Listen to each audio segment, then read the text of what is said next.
One tiny volcano in Iceland brought global air travel to its knees. This is how chaos unfolded.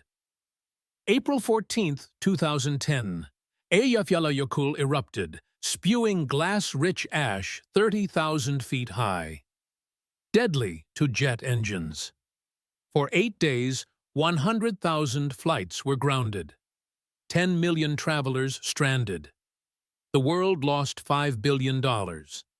The ash's glass particles could melt inside engines, causing crashes. Scientists had no protocol.